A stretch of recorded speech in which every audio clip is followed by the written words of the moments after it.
Друзья, всем привет! Тема нашего сегодняшнего видеоурока – блинчики. Да, мы уже готовили с вами апельсиновые блинчики с карамелью. Совсем недавно готовили тыквенные блины, которые просто покорили всех. Если вы еще их не готовили, то обязательно приготовьте. А летом у нас с вами были кабачковые блины. Надеюсь, все эти блинчики вам понравились. А вот сегодня ни за что не догадайтесь, какие блины я приготовила для вас. Картофельные. Уверена, вы никогда еще такие не пробовали. Очень вкусные, необычные, готовятся легко из доступных ингредиентов. Ну что, заинтриговала я вас? Тогда давайте скорее начинать готовить. Для приготовления картофельных блинчиков нам понадобится 600 граммов картофеля, то есть после очистки у нас получится приблизительно 500 граммов картофеля, 500 миллилитров молока, 200 граммов яйца, это около 4 штук, 200 граммов муки, немного укропа свежего, соль, 40 граммов сливочного масла, можно заменить на растительное, и еще немного сливочного масла, около 50 граммов, я использую для того, чтобы промазать блинчики. Очищаем картофель и натираем на терке. Вот эта часть самая мелкая, не знаю, как часто вы ее используете, но я, наверное, только для этого рецепта, так практически никогда. Но вот эта вот часть терочки, она превратит нашу картошку в такое практически пюре, пасту, очень-очень однородную. Так, натираем картофель.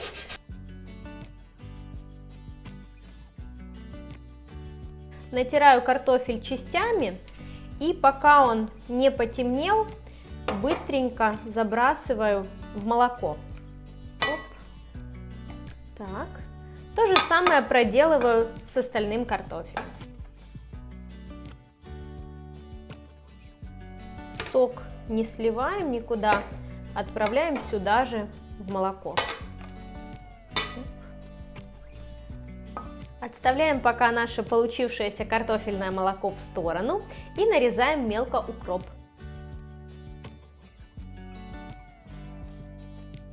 Отправляем укроп в молоко. Соединяем теперь яйцо с растопленным сливочным маслом. Оп. Перемешиваем.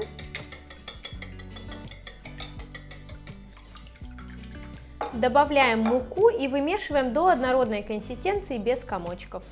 Можно воспользоваться погружным блендером, можно вот таким ручным венчиком все это перемешать.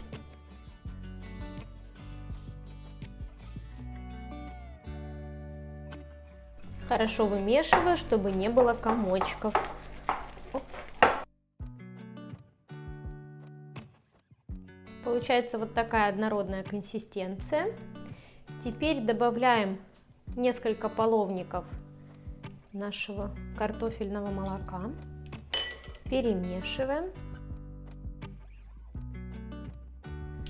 Получившуюся массу отправляем вот сюда к основной части, в молоко. И перемешиваем. Перемешиваем до однородной консистенции.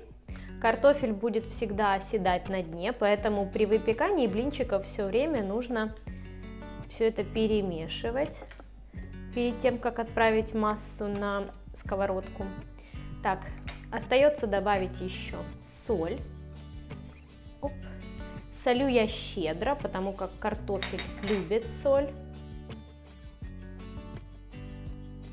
Все, наше блинное тесто готово.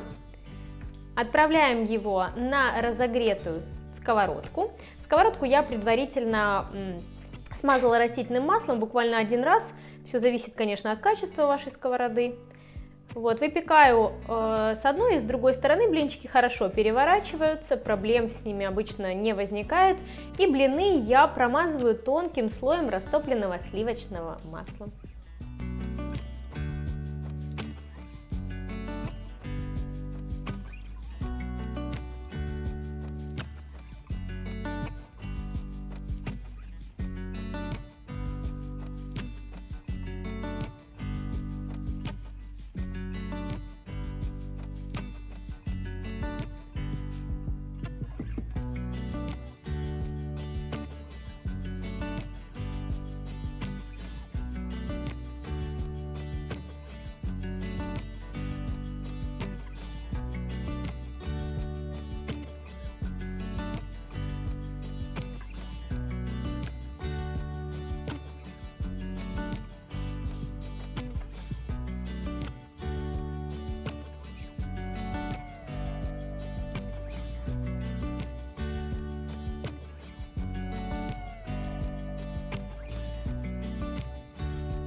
Вот такая стопка вкусных ароматных блинов у нас получилась.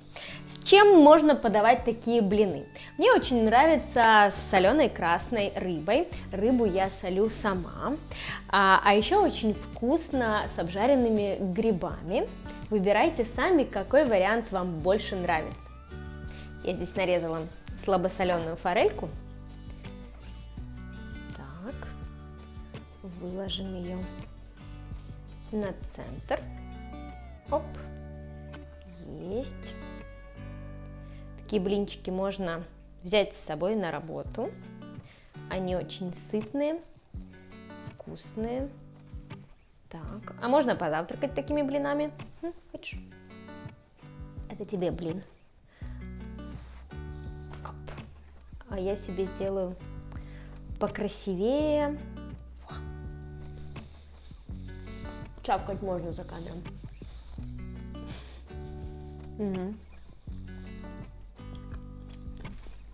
Очень вкусные. Как тепленькие, так и холодные. Обязательно приготовьте такие картофельные блинчики. И не только с рыбой, но и с грибами тоже очень-очень вкусно. Друзья, подписывайтесь на мой канал, комментируйте, делитесь впечатлениями, ощущениями и давайте готовить вместе. И, кстати, какие еще интересные необычные блинчики вы знаете? Поделитесь в комментариях, может быть, что-нибудь вместе приготовим.